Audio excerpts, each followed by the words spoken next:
അച്ഛനാണ്.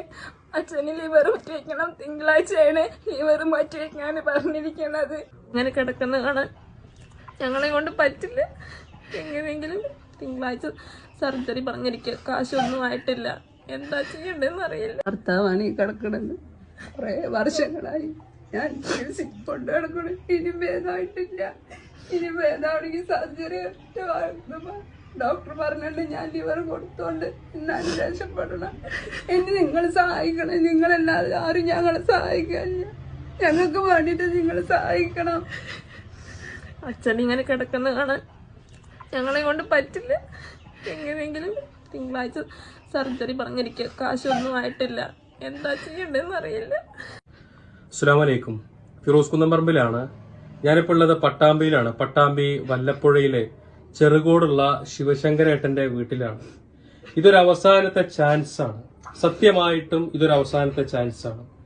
ഈ കുടുംബത്തിനും എന്റെ മുന്നിൽ കിടക്കുന്ന ലിവർ പേഷ്യന്റ് ആയിട്ടുള്ള ശിവശങ്കരേട്ടന്റെയും അവസാനത്തെ ചാൻസ് ആണ്. കാരണം കയ്യിൽ പൈസ ഇല്ലാത്തതിന്റെ പേരില് ആ വേദന സഹിച്ചുകൊണ്ട് ഇവരുടെ അച്ഛൻ ഇവിടെ കിടക്കുമ്പോ അച്ഛനെ എങ്ങനെ രക്ഷപ്പെടുത്തിയെടുക്കണം, എന്ത് ചെയ്യണം എന്നറിയാതെ ഈ 3 മക്കളും ഈ അമ്മയും നിങ്ങളുടെ മുന്നിൽ കൈന്നിട്ടാണ്. കാരണം മക്കളെയൊക്കെ നന്നായിട്ട് പഠിപ്പിച്ചിട്ടുണ്ട്. 20 വർഷമായിട്ട് ഇദ്ദേഹം ലിവർ പേഷ്യന്റാ.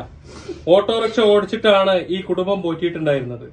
ആരോടും ഒരു ബുദ്ധിമുട്ടും ആരുടെ മുന്നിലും കൈനീട്ടാതെ ഓട്ടോറിക്ഷ ഓടിച്ച് കിട്ടുന്ന പൈസ കൊണ്ട് അദ്ദേഹത്തിന്റെ മരുന്നും അദ്ദേഹത്തിന്റെ മക്കളെയും അദ്ദേഹം നന്നായിട്ട് പഠിപ്പിച്ചു. ഒരു മകള് BA ഇംഗ്ലീഷാണ് അല്ലെ, BA ഇംഗ്ലീഷാണ്. മറ്റൊരു മകള് +2 കഴിഞ്ഞു. മറ്റൊരു മകൻ +2 പഠിക്കുന്നു. ഇപ്പൊ +2 പഠിക്കുന്ന മകൻ വെൽഡിംഗ് വർക്ക്ഷോപ്പിലെ ഹെൽപ്പറായി പണിക്ക് പോയിട്ട് അതിന്ന് കിട്ടുന്ന പൈസ കൊണ്ടാണ് വീട്ടിൽ അരി വാങ്ങിക്കുന്നത്. നാട്ടുകാരൊക്കെ കൂടി പിരിച്ചിട്ട് 4 ലക്ഷം രൂപ ഇവരുടെ കയ്യിലുണ്ട്. ഇദ്ദേഹത്തിന്റെ സർജറി ചെയ്യണമെങ്കിൽ ഇദ്ദേഹത്തിന് 16 ലക്ഷം രൂപ ആശുപത്രിയിൽ കെട്ടിവെക്കണം. തുടർ ചികിത്സയ്ക്കും പൈസ വേണമെങ്കിൽ 20 ലക്ഷം രൂപ അവർക്ക് വേണം. ഇദ്ദേഹത്തിന്റെ ഭാര്യയാണ് ലിവർ കൊടുക്കുന്നത്. എല്ലാ സൗകര്യങ്ങളും സാഹചര്യങ്ങളും ഉണ്ടായിട്ടും പണത്തിന്റെ പേരിൽ മാത്രമാണ് ഈ ജീവൻ ഇങ്ങനെ ഇവിടെ കിടക്കുന്നത്. നിങ്ങളൊക്കെ മനസ്സ് വെച്ചാൽ ഈ കുടുംബത്തെ സംരക്ഷിക്കാൻ സാധിക്കും. ശരിക്കും പറഞ്ഞാല് ഒരു കിളിക്കൂട് പോലെ എന്നൊക്കെ പറയും. അച്ഛനും അമ്മയും 3 മക്കളും അടങ്ങുന്ന ഒരു കിളിക്കൂടാണ്. സ്നേഹവും വാത്സല്യവും മാത്രം നിറഞ്ഞ ഒരു കുടുംബം. ആ കുടുംബം ഇന്നാകെ താറുമാറായിരിക്കുക. ഈ രോഗത്തിന്റെ പേരിൽ ഈ വീടിനകത്തേക്ക് കയറുമ്പോൾ ഒരു മരണ വീട്ടിൽ കയറിയ പോലെയാണ്. മക്കളും ഭാര്യയൊക്കെ ഒരു ഭാഗത്തിരുന്ന് കരയുക. ഇദ്ദേഹം ഇരുട്ടടഞ്ഞ ഒരു റൂമിനകത്ത് ഇങ്ങനെ കിടക്കുക. കാരണം ഇനി എത്ര നാൾ എന്ന് ആലോചിച്ച് കിടക്കേണ്ട ഒരു സാഹചര്യമാണ്. നിങ്ങളല്ലാതെ മറ്റാരുമില്ല എന്നുള്ളത് തന്നെയാണ്. ഈ കുടുംബത്തിന് നിങ്ങളൊന്ന് മനസ്സ് വെച്ചാൽ ഇദ്ദേഹത്തെ ജീവിതത്തിലേക്ക് തിരിച്ചു കൊണ്ടുവരാൻ സാധിക്കും. നിങ്ങളുടെ മുന്നിലാണ് ഇദ്ദേഹത്തിന്റെ ജീവൻ നിൽക്കുന്നത്.